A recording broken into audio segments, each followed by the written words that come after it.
Okay, so M71408 says rank your top five power forwards of all time. For me, number one would be Tim Duncan. Number two would be Charles Barkley. Number three would be Karl Malone. Number four would be Kevin McHale. And number five would be Kevin Garnett. Actually, I'd probably put Kevin Garnett four and in McHale five. My list is similar to yours, but I would probably have Kevin McHale two. Uh, Kevin is Kevin Durant a power forward now? I think he's a three. I think he's a three that's playing four because it fits the team that they're on sometimes, but I think he's a four. I mean, I think he's a three. Okay, and is Giannis a four? Who starts at the two for them? It was Brogdon.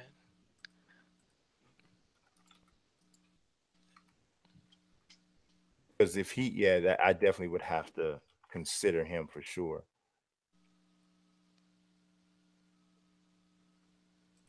He he's starting at the four. The last 2 years he's been playing a four. Okay, then I definitely have to change that up. I have Tim Duncan one. I would honestly take Giannis second.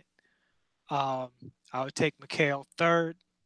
I would take Kevin Garnett fourth, and I would take Barkley fifth.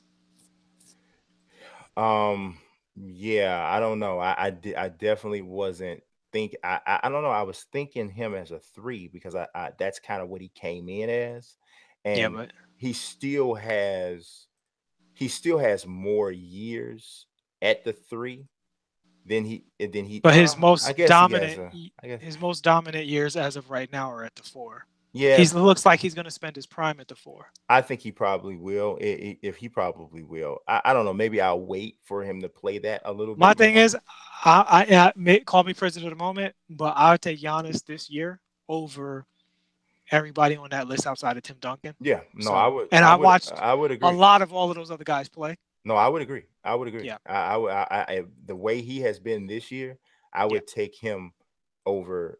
Somebody said M714 and 71408 said Giannis over Dirk. Yeah, Dirk. Yeah, I mean that's yeah, that's Okay, so if you're talking about all-time greatness, obviously Giannis hasn't had a chance to be what Dirk has after a 20-year right, career. But right.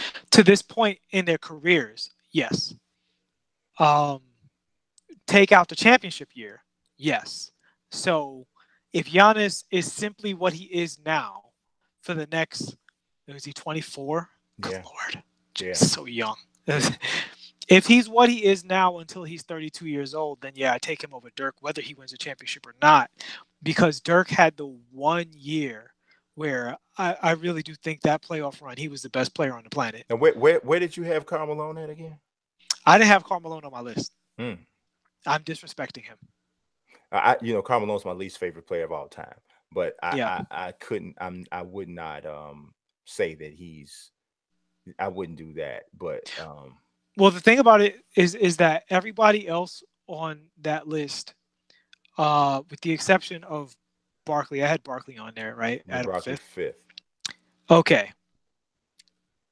Barkley's a better one-on-one scorer. Everybody else on that list plays better defense. Like, you know what I'm saying? Like, I prefer everybody else defensively. And Over I prefer Barkley. no over Malone and Oh, Barkley. hmm. Not that Malone was a terrible defender, but he He's wasn't a guy.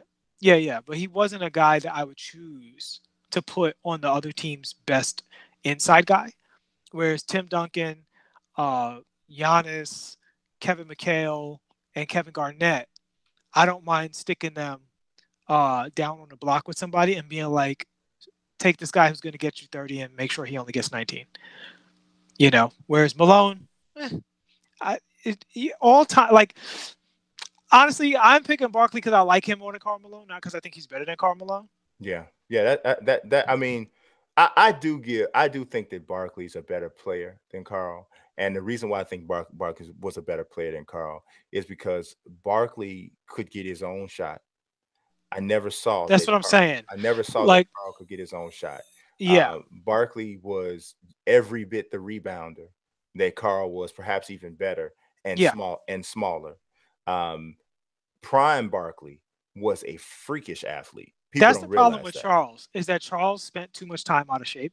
Yeah, And Karl Malone was in the best shape of all the anybody who's time, ever played all the every time, minute. all the He's time, probably in that shape right now. all the Probably time. got an 8-pack. Yeah. Yes, all the time. So, but on this kind of a list, I don't care about your 18 years necessarily. I care probably about the 7 years. Your 7 best is kind of what I tend to think.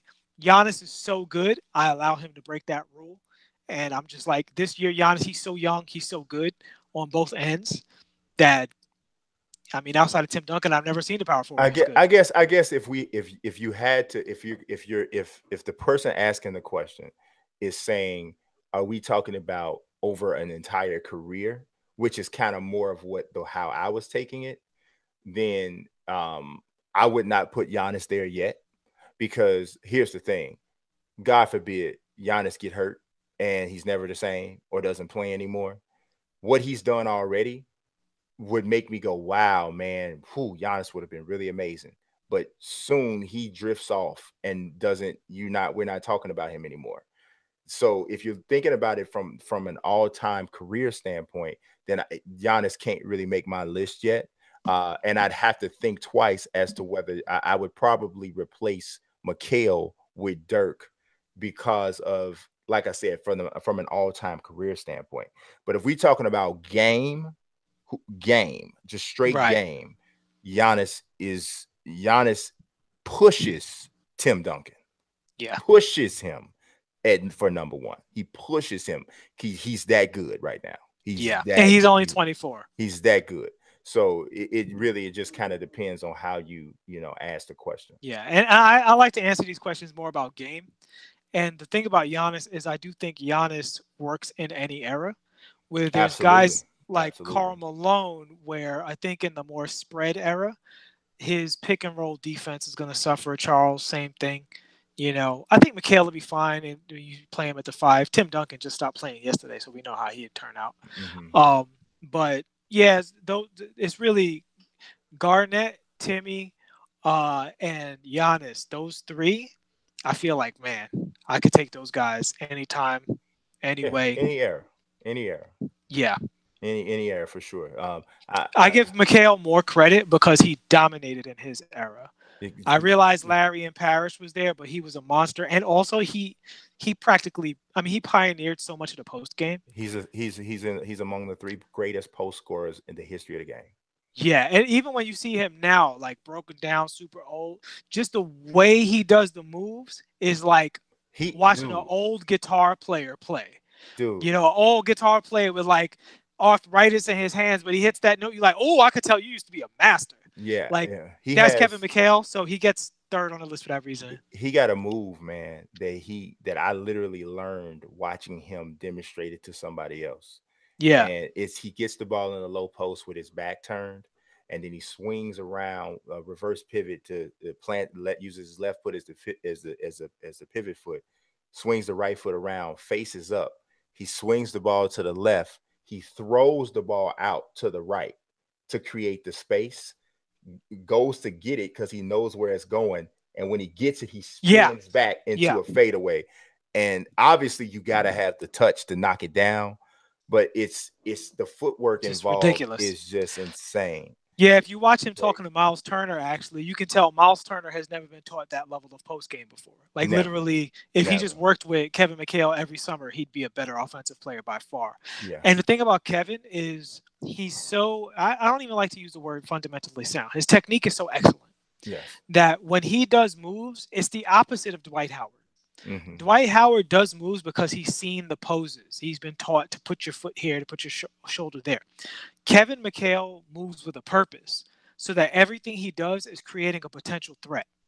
And that's something I think people lose when they don't actually watch the older games, which is why I always put an emphasis on watching these guys, because some of the stuff you see back in the day is really amazing in terms of the mind games that's being played with some of these moves that people are just taking an animation package today.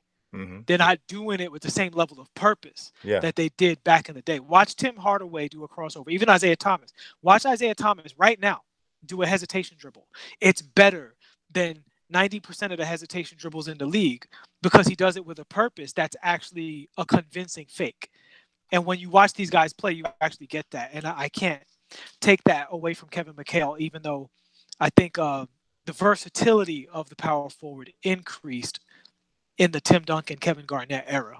Yeah, for sure. I mean, Kevin McHale is a different type of four, and he'd have to move to the five in today's game, and he'd still have Yeah. a problem when they put him in screen and roll.